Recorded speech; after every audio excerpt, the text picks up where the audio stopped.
Good morning class.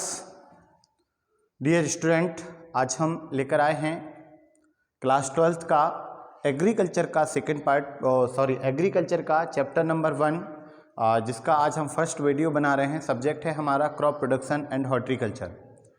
Crop production and horticulture में जैसा कि हमने एग्रीकल्चर के इंट्रोडक्शन में पढ़ा था कि जब एग्रीकल्चर का ये सब्जेक्ट है क्रॉप प्रोडक्शन एंड हॉर्टिकल्चर, इसके अंतर्गत हम सारी क्रॉपिंग, फार्मिंग, प्लांट प्रोटेक्शन, ये बहुत सारी चीज़ें पढ़ते हैं। किचन गार्डनिंग और गार्डनिंग, हॉर्टिकल्चर से रिलेटेड पोमोलॉजी, ओलेरिकल्चर वगैरह, ये सारी चीज़ें हम इसमें पढ़ते हैं। इसमें चैप्टर नंबर फर्स्ट है और चैप्टर नंबर फर्स्ट मतलब यूनिट नंबर फर्स्ट है ड्रेनेज। ड्रेनेज का मतलब होता है जल निकास।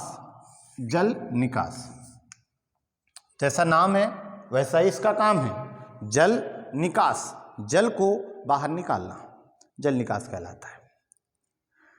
टेक्निकल डेफिनेशन अगर हम इसकी पढ़ें तो वो होगी कि आप लोग जानते हैं कि क्या होता है जब प्लांट्स को पानी का रिक्वायरमेंट होता है, खेत में पानी की आवश्यकता है, धूप अधिक तेज है, पौधों को पानी की आवश्यकता है, तो हम सिंचाई करते हैं। सिंचाई करते समय कभी कभी अत्यधिक सिंचाई हो जाती है। अत्यधिक सिंचाई का आशय होता है कि जितनी हमें ज़रूरत थी उससे अधिक मात्रा में जल हो जाता है। अनावश्यक जल होता है, जिसके जल की कोई आवश्यकता नहीं होती है, वो जल खेतों में भर जाता है। कभी कभी क्या होता है, बाढ़ आ जाती है, बाढ़ आ जाए, बारिश की वजह से भी पानी अधिक भर जाता है। तो जब खेतों में पानी अधिक मात्रा में भर जाता है, उस भरे हुए पानी को, जिसकी आवश्यकता नहीं है, उस भरे हुए पानी को खेत से बाहर निकालने की क्रिया को जल निकास कहते हैं। टेक्निकल भाषा में हम कहें तो अनावश्यक जल को खेत से, भूमि से ऊपरी सतह से या आंतरिक सतह से बाहर निकालने की कृत्रिम विधि को जल निकास कहते हैं। टेक्निकल लैंग्वेज में है फसल की पैदावार बढ़ाने हेतु भूमि की सतह, सतह मतलब ऊपर का हिस्सा, भूमि की सतह अथवा अधोसतह अंदर से अनावश्यक जल को कृत्रिम विधि के द्वारा खेत से बाहर निकालना ड्रेनेज कहलाता है। आप ड्रेनेज की आवश्यकता, सबसे पहली चीज हमें इसकी पढ़ा हमने, ड्रेनेज की क्या डेफिनेशन है, ड्रेनेज का क्या आशय है। दूसरा है कि ड्रेनेज के क्या उद्देश्य हैं, उद्देश्य पढ़ते हैं हम इसके। जल निकास के क्या उद्देश्य हैं, जल निकास के क्या उद्देश्य हैं, हम इस चीज को पढ़ेंगे। जल निकास के उद्देश्य जो है, कुछ निम्नलिखित उद्देश्य हैं, हम वन बाय वन करके पढ़ते हैं। जल निकास का सबसे महत्वपूर्ण एवं प्रमुख उद्देश्य उपज को बढ़ाना है। जल हम खेतों से इसलिए बाहर निकालते हैं, अनावश्यक जल को, ताकि जो हमारी फसल है उसका उपज अधिक मात्रा में हो। फर्स्ट पॉइंट इसका होगा उपज बढ़ाने के लिए, है ना, जो इसका यील्ड है उसको हमें बढ़ाना है, तो उपज बढ़ाने के लिए हम ड्रेनेज करते हैं, जल निकास करते हैं। यदि पानी अत्यधिक मात्रा में भरा रहता है तो फसल सड़ जाती है, मिट्टी दलदल हो जाती है, पेड़ पौधे खराब हो जाते हैं, आवश्यक पोषक तत्व पानी के साथ बह जाते हैं। ऐसी बहुत सारी इसके जो है डिसएडवांटेज हैं। अभी हम डिसएडवांटेज में पढ़ेंगे। अभी हम इसके उद्देश्य पढ़ रहे हैं कि जल निकास की क्या आवश्यकता होती है। तो फर्स्ट पॉइंट है इसका कि जल निकास का सबसे महत्वपूर्ण एवं प्रमुख उद्देश्य उपज को बढ़ाना होता है। जल निकास उपज के बढ़ाने के लिए करते हैं, पहला पॉइंट। दूसरा पॉइंट है भूमि की भौतिक दशा में सुधार होता है। जो भूमि के भौतिक दशा है उसमें सुधार हो जाता है।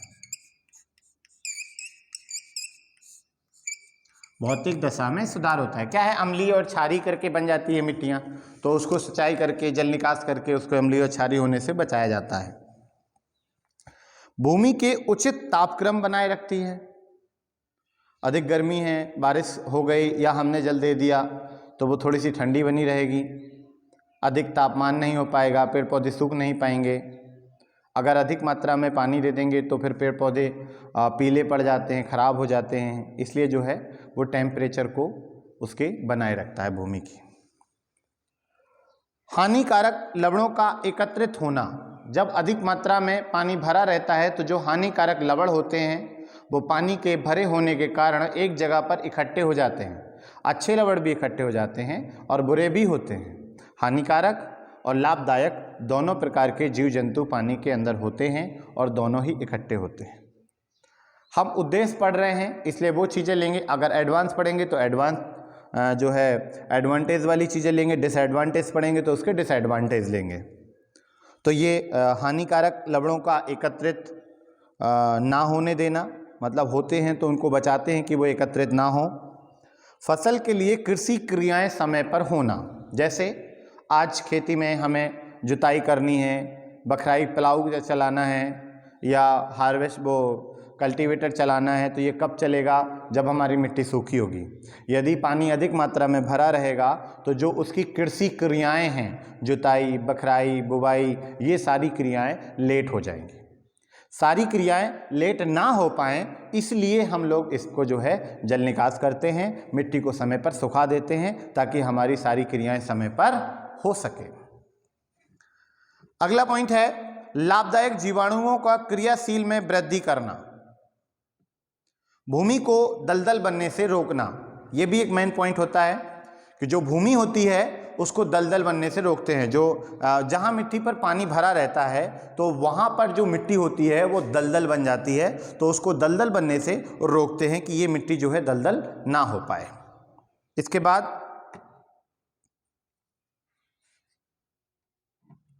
भूमि में पर्याप्त वायु संचार बनाए रखना। भूमि में जो है पर्याप्त वायु संचार बना रहता है।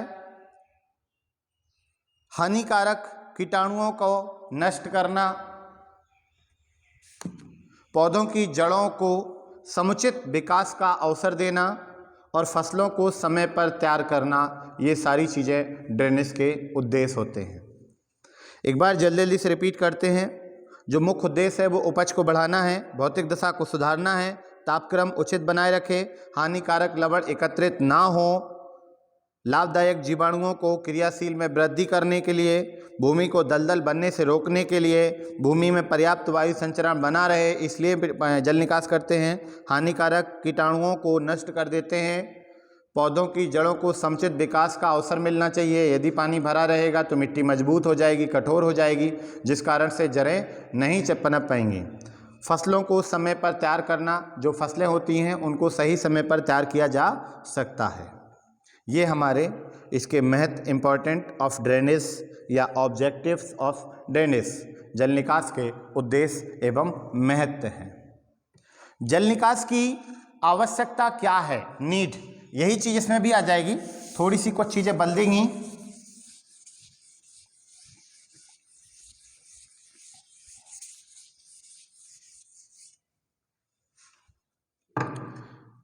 जल निकास की आवश्यकता,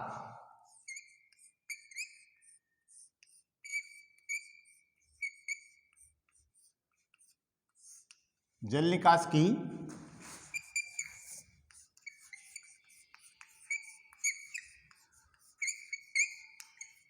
आवश्यकता, नीड ऑफ ड्रेनेज,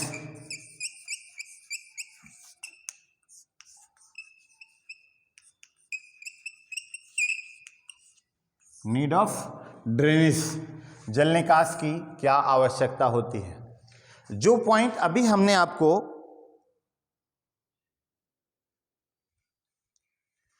इंपॉर्टेंट्स बताए हैं, उनके उद्देश्य ऑब्जेक्टिव्स बताए हैं, वही पॉइंट आपके नीड ऑफ ड्रेनेज में भी हो जाता है। बट स्पेशली पूछा जाए कि नीड ऑफ ड्रेनेज क्या है, 2 नंबर का पूछा जाए, 3 नंबर का पूछा जाए या 4 नंबर का पूछा जाए, तो हम उसकी नीड पढ़ते हैं कि क्या आवश्यकता है। सबसे पहला पॉइंट, भूमि में जल भरा रहने से मृदा गीली हो जाती है। पहला पॉइंट हम पढ़ने जा रहे हैं, आप लोग ध्यान से समझिएगा कि भूमि में जल भरे रहने से मृदा जो है वो गीली हो जाती है और गीली मृदा में किसी भी प्रकार की कृषि क्रियाएं नहीं हो पाती हैं, जिससे फसल देर से तैयार होती है। जिससे फसल का क्या होता है, वो देर से तैयार होती है। अतः इस अतिरिक्त जल को, देखिए नीड्स ऑफ ड्रेनेज में जो हम पहला एक बहुत छोटा सा पॉइंट पढ़े थे कि जो मुख्य उद्देश्य है वो उपज को बढ़ाना है, यहाँ उस चीज़ को थोड़ा सा बढ़ा चढ़ा के कह दिया जाएगा, भाषा को घुमा कर कह दिया जाएगा, थोड़ा सा लिखावट अधिक हो इसलिए इसको थोड़ा सा घुमा फिरा के लिखेंगे ताकि लिखने में भी थोड़ा अधिक लगे। तो क्या होता है कि भूमि में जब जल भरा रहता है तो मृदा जो है वो गीली हो जाती है और गीली मृदा में किसी भी प्रकार की कोई भी सस्य क्रिया मतलब खेती का कोई भी सिस्टम नहीं कर पाएंगे। जैसे प्लाऊ चलाना, हार्वेस्टर चलाना, खुदाई करना, डिगिंग से लेकर कोई भी मेथड है वो यूज जब तक नहीं कर पाएंगे जब तक कि मिट्टी सूखी ना हो। इसलिए मिट्टी को सुखाना पड़ता है। सारी क्रियाएं देर से होंगी तो हमारी फसल की बुवाई भी देर से होगी और कटाई भी देर से होगी और समय के अनुकूल यदि सारी चीज़ें ना हो तो फिर कुछ समस्याएं हो जाती हैं, जैसे बुवाई आदि इत्यादि। दूसरा पॉइंट है,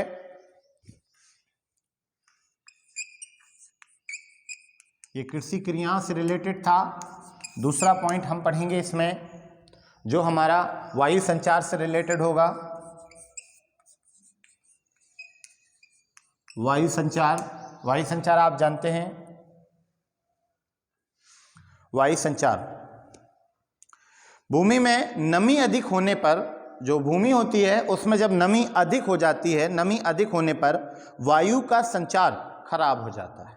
जो वायु है उसका संचार खराब हो जाता है। इससे जड़ों की जो कोशिकाएं हैं उनमें श्वसन, कार्बनिक पदार्थों का विघटन एवं मृदा जीवाणुओं की क्रियाशीलता प्रभावित होती है। परिणाम स्वरूप उपज कम होती है। अतः अतिरिक्त नमी को दूर करना बहुत ही आवश्यक होता है। वायु संचार मिट्टी के अंदर होता है। जो मिट्टी में जड़ें जो पाई जाती हैं उनके लिए अति आवश्यक होता है। यदि पानी भरा रहता है तो मिट्टी कठोर मात्रा में कठोर हो जाती है, जिसके कारण वायु संचार अंदर तक नहीं जा पाता है और जड़ों को थोड़ा सा तकलीफ होती है उगने में। बड़े पेड़ पौधे होते हैं तो वो अपने आप को उसी हिसाब से माहौल से बदल लेते हैं, जगह बना लेते हैं, मिट्टी को दबाव डालकर जगह बना लेते हैं। लेकिन जो छोटे प्लांट्स होते हैं उनमें नहीं। जब भी हम कोई छोटे प्लांट्स को घर पे लगाते हैं तो हम लोग गलती क्या करते हैं कि प्लांट्स लगाने के बाद उस मिट्टी को जड़ों से ऐसे दबा देते हैं, जिससे हमारा पौधा नहीं निकलता है। पौधा लगाते समय जो मिट्टी डाली जाए उसको हल्के हाथ से मिट्टी चढ़ाएं और उस पर थोड़ा सा पानी डालें, जिससे वो अपने आप को एडजस्ट करके गैप बना लेगा जहाँ से उसका वायु संचार बढ़ जाएगा। इसलिए वायु संचार इसमें इंपॉर्टेंट होता है। तीसरा पॉइंट है, थर्ड पॉइंट, मृदा में जल की अधिकता से मृदा का जो ताप है वो गिर जाता है। मृदा का जो ताप है वो गिर जाता है। मृदा में जल की अधिकता से मृदा का जो ताप है वो गिर जाता है। अतः फलस्वरूप बहुत सी आवश्यक भौतिक एवं जैविक क्रियाएं सुचारू रूप से नहीं चल पाती। मृदा में जल की अधिकता से मृदा का ताप गिर जाता है। अतः फलस्वरूप बहुत सी आवश्यक भौतिक एवं जैविक क्रियाएं सुचारू रूप से नहीं चल पाती हैं। अतः जल निकास आवश्यक हो जाता है। चौथा पॉइंट, खड़ी फसलों में अधिक जल के कारण उनके नष्ट होने की संभावना अधिक बढ़ जाती है। यदि फसलें खड़ी हैं और पानी उसमें भरा हुआ है तो हमने आपसे बताया कि पौधा पीला पड़ के सूख जाता है, अधिक पानी की मात्रा हो जाती है, वो बढ़ नहीं पाता है। ऐसे क्षेत्र जहां भूमि चिकनी मृदा युक्त होती है वहां भूमि की ऊपरी सतह पर जल एकत्रित हो जाता है जो फसल को नुकसान पहुंचाता है। अतः जल निकास आवश्यक होता है। जहां पर चिकनी मिट्टी पाई जाती है वहां जल जल्दी से एकत्रित होता है, इसलिए उसको जो है जल निकास की आवश्यकता अधिक मात्रा में पड़ती है। छठवां पॉइंट, जब जल एक स्थान से एकत्रित हो जाता है तो सभी स्थानों के लवण उस स्थान पर एकत्रित हो जाते हैं। जब जो है जल एक स्थान पर एकत्रित हो जाता है तो सभी स्थानों के लवण उस स्थान पर एकत्रित हो जाते हैं, जिससे पौधों की जड़ों को अपनी खुराक नहीं मिल पाती है, अपनी खुराक प्राप्त करने में कठिनाइयाँ होती हैं, इसलिए जल निकास की आवश्यकता होती है। 7वां पॉइंट, अधिक जल की उपस्थिति में पौधे की जड़ें छोटी, मोटी व मांसल हो जाती हैं। परिणाम स्वरूप जड़ों द्वारा पोषक तत्वों को ग्रहण करने की गति, पौधों की वृद्धि दर घट जाती है। अब जल उपस्थित है पहले से, तो जो छोटी मोटी मांसल होती हैं जड़ें वो नहीं हो पाती हैं, कठोर मृदा होने के कारण सूखने लगती हैं, दब जाती हैं। यदि सिंचाई के तुरंत बाद वर्षा हो जाए, मान लीजिए आज हमने सिंचाई की और सुबह बारिश हो गई, तो भी जल की आवश्यकता पड़ती है, जल निकास की आवश्यकता पड़ती है। मृदा में सदैव नमी बनी रहने के कारण फसलों में कुछ रोगों एवं कीटों का प्रकोप बना रहता है। ठंड के मौसम में लोग बाग अधिक बीमार होते हैं, क्योंकि उस समय जो कीटाणु हैं ये अपना प्रकोप थोड़ा सा ज़्यादा करते हैं। मृदा सदैव नमी बनी रहने के कारण कीटों एवं रोगों का प्रकोप बढ़ जाता है। पॉइंट नंबर 10, जल में अधिक समय तक भरे रहने से किसी भी स्थान की मृदा दलदली हो जाती है एवं वो फसल के लायक नहीं रहती। ये हमारे जल निकास की आवश्यकता क्यों है उससे संबंधित था। इतना आप अपने नोटबुक में लिख लीजिएगा, इसके बाद हम आपको पार्ट 2 में बताएंगे। Thank you class.